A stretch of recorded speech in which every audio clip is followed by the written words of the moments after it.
اعوذ باللہ من الشیطان الرجیم بسم اللہ الرحمن الرحیم ان اللہ لا یغیر ما بقوم حتی یغیروا ما بانفسہم۔ ناظرین کرام، السلام علیکم ورحمۃ اللہ وبرکاتہ۔ اللہم صلی وسلم علی نبینا محمد۔ رب اشرح لی صدری ویسر لی امری واحلل عقدۃ من لسانی یفقہوا قولی۔ پاکستان کے جو معاشرتی مسائل اور ان کا حل، یہ آج اس کا پارٹ 2 ہے۔ میں نے پچھلی ویڈیو میں کچھ مسائل کا تذکرہ کیا تھا، تاکہ سارے مسائل کا تو احاطہ نہیں ہو سکتا۔ آج اس کے حل کے حوالے سے چند گزارشات کرنی ہے۔ جو آیت میں نے آپ کے سامنے تلاوت کی، یہ سورہ رعد کی آیت نمبر 43 ہے، اور اس کا ترجمہ ہے: بے شک اللہ کسی قوم کی حالت نہیں بدلتا جب تک وہ خود اپنی حالت کو نہ بدلے۔ علامہ اقبال رحمۃ اللہ علیہ نے اسی آیت کی روشنی میں یہ مشہور شعر کہا تھا کہ خدا نے آج تک اس قوم کی حالت نہیں بدلی، نہ ہو جس کو خیال آپ اپنی حالت کے بدلنے کا۔ تو اگر ہم چاہتے ہیں کہ معاشرے کے اندر تبدیلی آئے اور ایک اچھی حکومت آئے اور لوگوں کو ان کے حقوق ملے، امن ملے، عدل ملے، امانت ہو، دیانت ہو، سچائی ہو، ہمارے مسائل حل ہوں، تو یہ ایک تبدیلی ہے، یہ ایک چینج ہے۔ لیکن اس چینج کا تعلق اس سے ہے کہ ہم خود یہ چاہتے ہو کہ ہم تبدیل ہونا چاہتے ہیں۔ ہم نے خود اپنی ذات سے اس کا آغاز کرنا ہوگا، اصلاح کا، تب یہ سلسلہ آگے بڑھے گا اور ایک اچھے معاشرے کی شکل میں یہ سامنے تو یہ تبدیلی آئے گی۔ لہٰذا ایسا تو نہیں ہو سکتا کہ ہم خود اپنے آپ کو نہ بدلیں، اپنے معاملات ٹھیک نہ کریں، ان گناہوں کو نہ چھوڑیں جن کی وجہ سے یہ سارے مسائل آئے ہیں، تو پھر یہ سلسلہ کبھی بھی ٹھیک نہیں ہو سکتا۔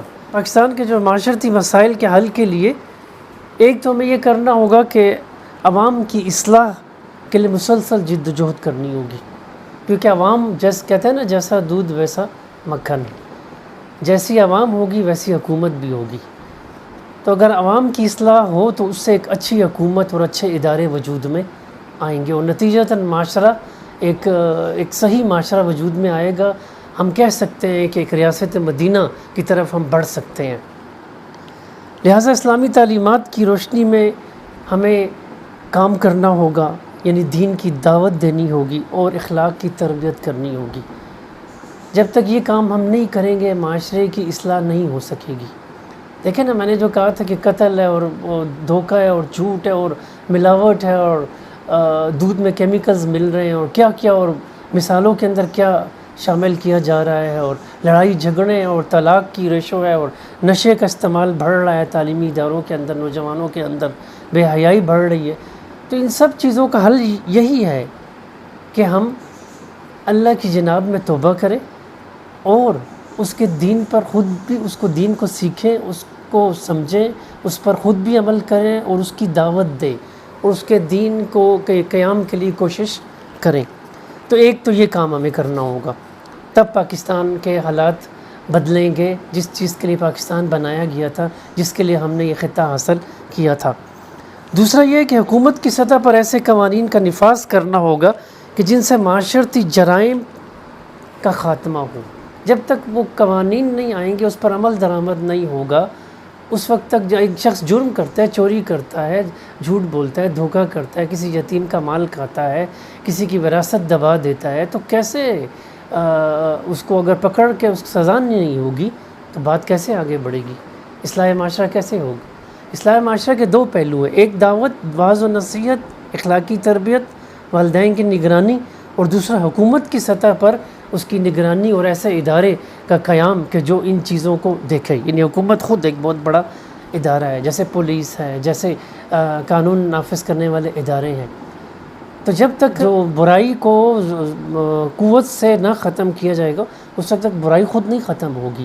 ٹھیک ہے کہ ایک حصہ جو ہے وہ اللہ کے خوف سے گناہوں کو چھوڑ دے گا، لیکن جو مجرم ہیں ان کی تو سرکوبی کرنا لازمی ہوگی۔ دنیا کے تمام ممالک میں اس طرح ہوتا ہے۔ تیسرا یہ کہ ہر سطح پر احتساب کا آغاز لازمی ہے۔ اوپر سے بھی احتساب ہوگا نیچے کی طرف، اور نیچے سے بھی احتساب اوپر کی طرف، تب جا کر جو ہے یہ سلسلہ وہ ہوگا۔ یہ کہنا تو آسان ہے، لیکن احتساب صحیح معنوں میں احتساب ہو۔ ایک تو یہ احتساب ہے کہ انسان خود اپنا احتساب کرے روزانہ، کہ میرا صبح سے لے کے شام تک اور شام سے لے کے صبح تک میں نے اللہ کی عبادت کتنی کی ہے، میں نے کسی کا حق تو نہیں مارا، میں نے دین کو کتنا سیکھا ہے، میں نے نمازیں پڑھی ہیں، کوئی نماز قضا تو نہیں ہوئی، میں نے اگر جھوٹ بولا تو کیا میں نے اس جھوٹ سے توبہ کی ہے، میں نے اگر حقوق العباد میں کوئی کوتاہی کی ہے تو کیا میں نے اس کی ایک تلافی کی ہے کہ نہیں۔ تو ایک تو یہ احتساب ہے کہ گناہوں کو چھوڑنے کا عزم اور نیکیوں کی طرف بڑھنے کا ارادہ۔ اور دوسرا احتساب اداروں اور حکومت کی سطح پر، کہ جن لوگوں نے قوم کا پیسہ دبایا ہوا ہے، جو لوگ کہ بہنوں کی وراثت دبا کر بیٹھ جاتے ہیں، جو کسی کو اس کا حق نہیں دیتے، تو جو ایسے جرائم جو قابل سزا ہیں، چوری ہے قابل سزا ہے، یا کوئی کسی سے موبائل لے لے، لیپ ٹاپ اڑا لے، خدا نہ سے کسی کو اغوا کر لے، تو یہ سب جرائم ہیں، ٹھیک ہے، ان جرائم کی سزا ہوگی۔ اور اسی لیے اسلام میں بھی ایسے جرائم ہیں جن کی سزا حد مقرر کی گئی، جیسے چوری کی حد ہے کہ ہاتھ کاٹنا، لیکن اس سے پہلے ایک ویلفیئر معاشرہ لانا ہوگا، پھر اس سزا کا فائدہ ہوگا۔ یہ سارے کام ہم نے پیرالل کرنے ہوں گے، تب پاکستان کے معاشرتی مسائل حل ہوں گے۔ دیکھیں آج جان مال عزت کا تحفظ کہاں ہے؟ اگر صحیح معنوں میں احتساب ہو، صحیح معنوں میں قانون کا نفاذ ہو، اور اگر شرعی سزائیں نافذ ہوں، اور اس سے پہلے ویلفیئر کا نظام ہو، تو آپ بتائیے کہ معاشرہ کہاں ہوگا؟ یہ جنت کا نمونہ پیش کرے گا۔ اور اگر یہ نہیں ہوگا تو جو موجودہ پاکستان ہے، جس کی تصویر میں نے پچھلی ویڈیو میں کھینچی، وہ آپ کے سامنے ہے، اور ہم مجھ سے زیادہ اس پر روشنی ڈال سکتے ہیں۔ اسی طرح حکومت اور تعلیمی اداروں اور مدارس کی نگرانی میں امر بالمعروف اور نہی عن المنکر کا کام منظم طریقے پر کرنا ہوگا، جیسے کہ قرآن مجید میں ہے کہ وَلْتَكُن مِّنكُمْ أُمَّةٌ يَدْعُونَ إِلَى الْخَيْرِ وَيَأْمُرُونَ بِالْمَعْرُوفِ وَيَنْهَوْنَ عَنِ الْمُنكَرِ وَأُولَٰئِكَ هُمُ الْمُفْلِحُونَ۔ آل عمران کی آیت نمبر 104۔ اور تم میں ایک جماعت ایسی ہونی چاہیے جو لوگوں کو نیکی کی طرف بلائے اور اچھے کام کرنے کا حکم دے اور برے کاموں سے منع کرے، یہی لوگ ہیں جو نجات پانے والے ہیں۔ اسی طرح حدیث میں آتا ہے کہ جب تم میں سے کوئی کسی برائی اور منکر کو دیکھو تو اس سے چاہیے کہ اسے ہاتھ سے بدل دے، اور اگر اس کی طاقت نہیں رکھتا تو زبان سے برا کہے، اور اگر اس کی بھی طاقت نہیں رکھتا تو دل سے برا جانے، اور یہ دل سے برا جاننا ایمان کا کمزور ترین درجہ ہے۔ اب دیکھیے اگر ہم برائی کو دیکھ کے چشم پوشی اختیار کر لیں، اور تو وہی حالت ہوگی جو اس وقت معاشرے کی ہے۔ اور میں ایک پروگرام دیکھ رہا تھا سرعام کے اندر، 20 جون کا آپ سرعام دیکھیے، اس کے اندر کس طریقے سے خواتین کو لا کر بیوٹی پارلر کے اندر اور ان کو جسم فروشی پر مجبور کیا جا رہا ہے، اور ان کاموں کی طرف اور بھی پورا نیٹ ورک ہے۔ اب وہ پروگرام دیکھیں تو آپ کی آنکھیں کھل جائیں گی۔ حالانکہ دیکھیے اس معاشرے کے اندر نمازیں بھی ہیں، مساجد بھی ہیں، ٹھیک ہے، الحمدللہ اچھی بات ہے، لیکن نہی عن المنکر بہت ضروری ہے۔ حکومت کی سطح پر بھی طاقت کا استعمال تو حکومت کرے گی، ان اڈوں کا خاتمہ، اور واعظ و نصیحت اور سمجھانا یہ علماء کریں گے، اور عوام کا یہ کام ہے کہ وہ برائی کو دل سے برا سمجھے اور ایسی محفلوں میں جانے سے پرہیز کرے جو کہ جہاں جو نافرمانی کی محفلیں ہیں۔ ایک اور پہلو سے یہ دیکھنا ہوگا ہمیں کہ خدمت خلق کا کام بہت ضروری ہے۔ دیکھیں موجودہ جو دور ہے وہ ایک اکنامک کرائسس کا دور ہے، اکانومی ہماری تباہ ہو رہی ہے۔ جب ڈیولپ کنٹریز کا یہ حال ہے، ان کی جب برا حال ہے، تو ہم کس کھاتے میں ہیں؟ لہٰذا اس میں جو مخیر حضرات ہیں جن کو اللہ تعالیٰ نے مال دے رکھا ہے، وسائل دے رکھے ہیں، انہیں چاہیے کہ خدمت خلق میں اپنا مال لگائیں، اور یا ایسے اداروں کے ذریعے وہ اپنا مال لگائیں۔ دیکھیے حالات کس نہج پر جا چکے ہیں۔ جو ریڑھی لگانے والے لوگ ہیں، جو مزدور کار طبقہ ہے، ابھی میں کچھ دیر پہلے مفتی رشید احمد خورشید صاحب کا ایک بیان سن رہا تھا، بڑا زبردست وہ بیان کرتے تھے کہ وہ کہتے تھے میں نے کچھ عرصہ یہ وزٹ کیا ایسے گھروں میں، تو میں حیران رہ گیا کہ رمضان میں کہ لوگوں ایسے گھر بھی ہیں جن کے پاس سحری کے پیسے نہیں ہیں، یعنی سحری کھانے کا انتظام نہیں ہے، اور افطاری کا اہتمام نہیں ہے۔ ہم ذرا باہر نکل کے دیکھیں تو صحیح کہ یتیموں کی کیا حال ہے، بیواؤں کی کیا صورت حال ہے۔ جو مزدور طبقہ ہے پاکستان کے، ویسے بھی جو ہے 1/4 جو آبادی کا ایک حصہ ہے وہ غربت کی لکیر سے نیچے ہے اور اس سے بھی آگے جانے کا امکان ہے خدا نخواستہ، جو ماہرین معیشت کہہ رہے ہیں۔ تو اس میں اب یتیموں کی کفالت کرنا، بیواؤں کی، غرباء و مساکین کی کفالت کرنا یہ بہت ضروری ہو گیا ہے۔ نبی صلی اللہ علیہ وسلم نے فرمایا کہ جو یتیم کی کفالت کرتا ہے، میں اور وہ قیامت کے دن ایسے جنت میں داخل ہوں گے۔ پھر اس میں والدین کی ذمہ داریاں ہیں کہ وہ اپنے بچوں کی پرورش کا خیال کرے، بچوں کی تربیت، ان کو اخلاقی تربیت دے، دینی تربیت دے، ان کو کوئی ہنر اور دنیاوی تعلیم سکھائے تاکہ وہ اپنے پاؤں پر کھڑے ہو سکیں۔ بالغ ہونے پر ان کا جلد نکاح کرے تاکہ وہ جنسی جو ہے بیراروی سے بچ سکیں۔ ہمارا معاشرہ اس کا شکار ہو چکا ہے۔ پھر اسی طرح اولاد سے مشورہ کیا جائے، ان کو رزق حلال دیا جائے۔ اسی طرح یہ بھی ایک ہے کہ ان کو جنک فوڈ سے بھی بچایا جائے، خوراک کے حوالے سے بھی یہ ذمہ داری بنتی ہے کہ ایک تو یہ کہ رزق حلال کا وہ اہتمام کرنا چاہیے کہ ان کو خدا نخواستہ حرام رزق جب ہم کھلائیں گے تو جو ان کے اندر وہ اخلاقی تربیت اور دینی تربیت کا سوال ہی نہیں پیدا ہوگا۔ تو فوڈ کے حوالے سے بھی ہماری یہ ذمہ داری ہے کہ ناقص اور غیر معیاری غذاؤں سے اب خود بھی بچیں اور اپنے بچوں کو بھی بچائیں۔ عموماً زیادہ تر دیکھا گیا کہ غربت کی وجہ سے لوگ متوازن غذا نہیں کھا سکتے، لہٰذا کوشش کریں۔ ایک تو ویسے بھی دیکھیں کتنا بڑا المیہ ہے کہ چائے کی پتی میں اور ہر چیز میں ملاوٹ۔ کون سی چیز ہے جو ہم خالص چیز کے پیچھے تو پھرنا پڑتا ہے، وہ ملتی بھی بڑی مہنگی ہے اور بڑی مشکل سے، اور اس کے نتیجے میں پھر جو بے حیائی ہے اور جو بیماریاں ہیں اور جو لڑائی جھگڑے اور جو عدم برداشت ہے اور بات بات پہ جو ہے یہ قتل ہے اور خودکشی کی جو وارداتیں، یہ سب کیا ہے؟ دراصل یہ خوراک ہی کا ایک خوراک کا بھی پہلو ہے۔ انسان پہ سب سے پہلے جو شیطان کا حملہ تھا وہ خوراک کے ذریعے ہوا تھا۔ حضرت آدم علیہ السلام کو اللہ نے منع کیا تھا کہ وہ اس درخت سے نہ کھائے، کہ قریب نہ جائے، لیکن انہوں نے اس درخت سے جب کھا لیا تو پھر نتیجتاً کیا ہو، بے حیائی، ایک ایسا ان کے وہ جو ہے لباس اتر گیا۔ تو شیطان انسان کو بے حیائی میں مبتلا کرنا چاہتا ہے۔ ہمیں چاہیے کہ پاکیزہ، حلال اور متوازن غذا استعمال کرے اور میڈیسن میں بھی ہربل میڈیسن کو ترجیح دے، سوائے اس کی کہ خدا نخواستہ ارشد ضرورت پڑ جائے تو پھر ڈاکٹری علاج کی طرف ہم جا سکتے ہیں۔ اسی طرح روزانہ چہل قدمی اور ورزش کا استعمال یہ بھی بہت ضروری ہے۔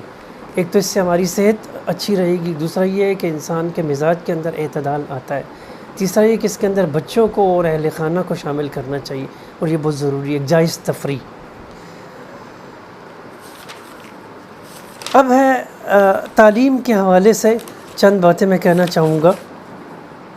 دورہ نظام تعلیم جس کا میں نے ذکر کیا، یہ ختم کیا جائے اور ایک جامع منصوبہ بنا کر عصری اور دینی علوم کو ملا کر ایک یکساں نصاب تعلیم بنایا جائے اور وہ تمام پورے ملک میں منافذ کیا جائے، پرائمری کا اور مڈل کا اور پھر ہائر سیکنڈری کا اور پھر اسی طرح پوسٹ گریجویٹ کا اور پھر اسی طرح پی ایچ ڈی لیول پر، اور وہ پورا نصاب تعلیم جو ہے وہ ایک ہمارے نظریہ لا الہ الا اللہ سے مطابقت رکھتا ہو، یعنی علم کو مسلمان کیا جائے۔ 200-300 سال پہلے ہمارا نظام تعلیم تو یہی تھا کہ اس کے اندر دنیاوی اور عصری علوم کٹے تھے، لیکن پھر یہ انگریز نے یہ سازش کی ہے کہ جی ملا اور مسٹر کی تقسیم کر دیے، یہ مسٹر اور یہ ملا ہے، تو یہ تقسیم ختم کر کے ایسے ادارے بنانے ہوں گے حکومت کے لیول پر بھی، اور اگر مخیر آزاد کو اللہ توفیق دے تو وہ بھی ایسا کر سکتے ہیں۔ بعض مدارس میں بڑا اچھا تجربہ ہوا ہے، جیسے جامعۃ الرشید ہے کراچی میں ان کو کلیۃ الشریعہ کا ایک پروگرام دیکھ رہا تھا کہ وہ عصری علوم بھی حاصل کر ایسے لوگوں کو بھی اس میں لاتے ہیں جنہوں نے ڈاکٹری انجینئرنگ کی ہو، ان کو دین سکھاتے ہیں اور پھر ان کے ہاں ایسے کورسز بھی کرائے جاتے ہیں کہ جو عصری علوم اور پھر دینی علوم کو ملا کر وہ لوگوں کو اس کی تربیت دیتے ہیں، اور ایک بہت زبردست یہ مثال ہے۔ اس مثال کو سامنے رکھتے ہوئے حکومت اس سے رہنمائی حاصل کر سکتی ہے اور ایسے ادارے قائم کیے جا سکتے ہیں۔ ہمارے آباء و اجداد میں تو یہ چیزیں تھیں پہلے، اس کے اندر یہ جو مراکز تھے کوفہ اور قرطبہ اور غرناطہ اور یہ سب جو اس میں جو بھی چیزیں تھیں اس کے اندر یہ دونوں علوم پڑھائے جاتے تھے۔ جو علماء تھے وہ اسکالرز بھی تھے، وہ سائنسدان بھی تھے، اور جو سائنسدان تھے وہ دین کا علم بھی جانتے تھے۔ تو یہ ایک سازش کے تحت اس کو ایک تقسیم کر دیا گیا ہے۔ پھر اسی طرح اس کے اندر اخلاقی تربیت اور قرآن و سنت کی تربیت کو بھی اور اس کے علوم کو بھی شامل کرنا چاہیے۔ ایک اور چیز وجہ میں نے یہ بھی کہا تھا، کچھ وجوہات میں بیان کروں گا۔ ہمارے جو معاشرتی اور معاشی اور سیاسی مسائل کی بڑی وجہ یہ بھی ہے کہ ہم نے اللہ سے بدعہدی کی ہے، عوام نے بھی، حکومت نے بھی، سب نے بھی۔ وہ عہد کیا تھا کہ اللہ ہمیں ایک ملک تو دے تاکہ اس کے اندر ہم تیرا دین نافذ کر سکیں، ہم نے دعائیں کی ہے، اس کے لیے ان لوگوں نے قربانیاں دی تھی۔ وہ لوگ تو مخلص تھے، لیکن بعد میں پھر جو لوگ آئے انہوں نے اخلاص سے کام نہیں لیا۔ ٹھیک ہے کہ الحمدللہ ہمارا آئین اسلامی ہے اور اس کے اندر یہ مینشن ہے کہ حکومت پابند ہے کہ وہ قرآن و سنت کے مطابق ماحول دے، لیکن بعض ایسی شکیں کہ اس پر عمل درآمد نہیں ہو رہا۔ سود کا خاتمہ، فحاشی کے اڈوں کا خاتمہ، اور لوگوں کو، عوام کو قرآن و سنت کی تعلیم دینے کا بندوبست کرنا، یہ تاحال اس پر عمل درآمد نہیں ہو رہا۔ لہٰذا وہ بدعہدی کی سزا ہے جو ہمیں مختلف صورتوں میں مل رہی ہے۔ اس سے توبہ ہمیں کرنی چاہیے، اجتماعی توبہ کی ضرورت ہے، ایک تو انفرادی توبہ اور ایک اجتماعی توبہ۔ گناہوں پر ندامت ہو، اسے چھوڑ دینا چاہیے اور آئندہ گناہ نہ کرنے کا عزم کیا جائے۔ لہٰذا حکومت کی ذمہ داری بنتی ہے کہ وہ اس عہد کو پورا کرے جو ہم نے قیام پاکستان کے وقت کیا تھا۔ ظاہر ہے ہر حکومت کے پاس وہ ایک امانت کے طور پر وہ عہد آ رہا ہے، جب تک کہ وہ اس عہد کو پورا نہیں کرے گی اور معاشرے کے اندر ایسے اقدامات نہیں کرے گی کہ جس سے عدل، امن اور دیانت کی فضا آ سکے، اس وقت تک وہ عہد پورا نہیں ہوگا اور وہ بدعہدی ہوتی رہے گی۔ اسی طرح عوام کو چاہیے، جیسے میں نے پہلے بھی ذکر کیا، کہ گناہوں سے توبہ کرے، نماز و روزہ کی پابندی کرے، فرائض و واجبات ادا کرے، حقوق و عبادات میں کوتاہی سے باز آ جائے، حقوق و عبادات کی ادائیگی کا اہتمام کرے اور اپنے معاملات شریعت کے مطابق کرے، اخلاقی اقدار کو پروان چڑھائے، اور اس سلسلے میں علماء و اسکالر سے مدد لے، ان سے رہنمائی لے تاکہ دین پر عمل کیا جا سکے، اور اپنے بچوں کو ایسے اداروں میں داخل کیا جائے جہاں پہ عصری اور دینی علوم کو پڑھایا جائے اور جہاں پہ ایک اچھی تربیت دی جائے۔ لیکن وہی بات ہے کہ ایسے اداروں کی کمی ہے، الحمدللہ ہیں ایسے ادارے، لیکن ضرورت ایسی بات کی ہے کہ ایسے اداروں کا ایک نیٹ ورک ہو، ایک جال بچھایا جائے تاکہ معاشرے کو اسلامی خطوط پر پروان کیا جا سکے اور گامزن کیا جا سکے۔ اور سب سے بڑھ کر یہ کہ قرآن مجید سے ہمارا تعلق کمزور ہے، یہ بھی ایک بہت بڑی وجہ ہے کہ ہم قرآن سے دور ہو گئے ہیں۔ نبی صلی اللہ علیہ وسلم نے فرمایا تھا کہ یا اہل القرآن لا تتوسد القرآن، اے قرآن والو، قرآن کو تکیہ نہ بنا لینا، یعنی قرآن کے حقوق ہیں کہ اس پر ایمان لایا جائے، اس کی تلاوت کی جائے، اس کو سمجھا جائے، اس پر عمل کیا جائے، اسے دوسروں تک پہنچایا جائے۔ علامہ اقبال نے کہا تھا نا، قرآن میں ہو غوطہ اے مرد مسلمان، تو یہ وہ چیز ہے۔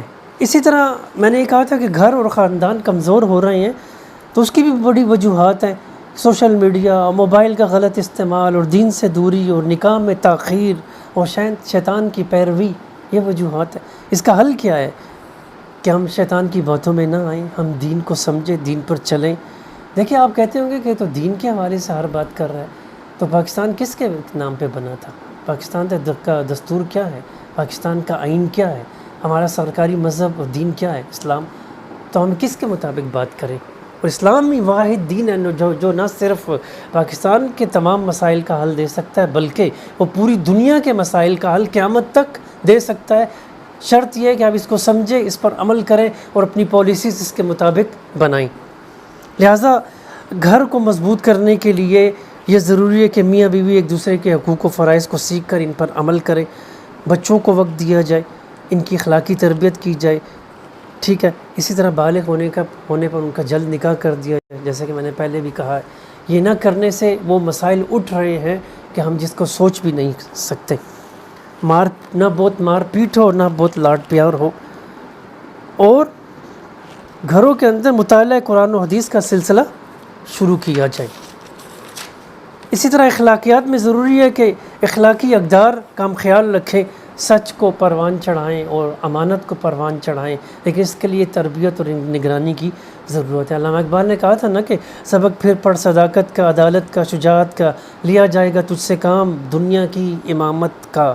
تو یہ سبق پڑھانے کے لیے پھر ہم نے پلان تو کرنا ہوگا، لہٰذا اچھی تربیت حاصل خود بھی کرنا ہے اور دوسروں کو بھی اس کی تربیت کی کوشش کرنی ہے، اور اس کے لیے ضروری ہے کہ نیک لوگوں کے ساتھ بیٹھا جائے، ان کی صحبت اختیار کی جائے۔ یا ایھا الذین آمنوا کونوا مع الصادقین، اے ایمان والو سچوں کے ساتھ ہو جاؤ۔ تو جو قول و فعل اور کردار کے سچے ہیں، ان کے ساتھ بیٹھنے سے اور اپنے بچوں کو ان کے پاس بٹھانے سے اور ان کے دروس لینے سے ہی ہماری اصلاح ہو سکتی ہے۔ اسی طرح مغربی رسومات کے حوالے سے یہی ہے کہ ہم سادگی اختیار کریں، ہم ان کا راستہ اختیار نہ کریں۔ حدیث میں آتا ہے کہ جس نے کسی قوم کی مشابہت اختیار کی، وہ اسی میں سے قیامت کے دن اٹھایا جائے گا۔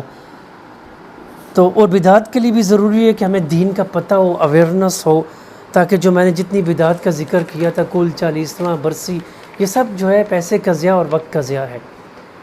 جو بندہ فوت ہو جاتا ہے، اس کے جو اپنے اعمال ہیں وہ اس کے کام آئیں گے، ہم اس کے لیے دعا کر سکتے ہیں، اور یا اس نے اپنی زندگی میں ایسے کام شروع کیے ہوں، نیک کام، کوئی جو صدقہ جاریہ بن سکیں، کوئی کنواں کھدوایا ہو، کوئی ہاسپٹل بنایا ہو، کوئی مدرسہ تعمیر کیا ہو۔ اب چند باتیں آخر میں، کہ بیوی اور بچوں کو وقت دیا جائے، ان کو سنا جائے۔ دوسروں کے مسائل سننے سے ہی اس کے آدھے مسئلے حل ہو سکتے ہیں، ان کو پھر اچھا مشورہ بھی دیا جائے اور تعاون بھی کیا جائے۔ بی اے گڈ لسنر، ٹھیک ہے۔ اسی طرح صبر و شکر کا راستہ، یہ بہت ضروری ہے۔ قرآن مجید میں آتا ہے لَإِن شَكَرْتُمْ لَأَزِيدَنَّكُمْ وَلَإِن كَفَرْتُمْ إِنَّ عَذَابِي لَشَدِيدٌ۔ اگر تم شکر کرو گے تو میں تمہیں اور دوں گا، اگر تم نے ناشکری کی، نافرمانی کی، کفر کیا، تو میرا عذاب بہت سخت ہے۔ سورہ ابراہیم کے اندر یہ آتا ہے If you are grateful I will give you more۔ اپنے مسائل حل کرنے کے لیے عزم اور ہمت کی ضرورت ہے، ٹھوس منصوبہ عمل بنا کر اس کے لیے جد و جہد کرنا ہے، اور پھر اللہ پر توکل کرنا ہے۔ دوسروں کو گائیڈ کرنے میں کنجوسی سے کام نہیں لینا، اور اللہ سے اپنی کامیابی کی مسلسل دعا کرتے رہنا ہے۔ انشاءاللہ حالات بدلنا شروع ہو جائیں گے، نہ صرف پاکستان کے بلکہ پوری دنیا کے لیے۔ لہٰذا اللہ تعالیٰ ہمیں سے دعا ہے کہ اللہ تعالیٰ ہمیں سچی توبہ کرنے کی توفیق دے، اور پاکستان کے جو معاشرتی مسائل ہیں وہ حل کرنے کی توفیق دے۔ وہ فیض احمد فیض کا ایک شعر ہے، دل نا امید تو نہیں، ناکام ہی تو ہے، لمبی ہے غم کی شام مگر شام ہی تو ہے۔ اللہ تعالیٰ سے دعا ہے کہ ہمیں دین پر عمل کرنے اور اس کو سمجھنے اور اس کو نفاذ کرنے کی توفیق دے، تاکہ پاکستان کے معاشی اور سیاسی مسائل حل ہو سکیں۔ وآخر دعوانا ان الحمد للہ رب العالمین۔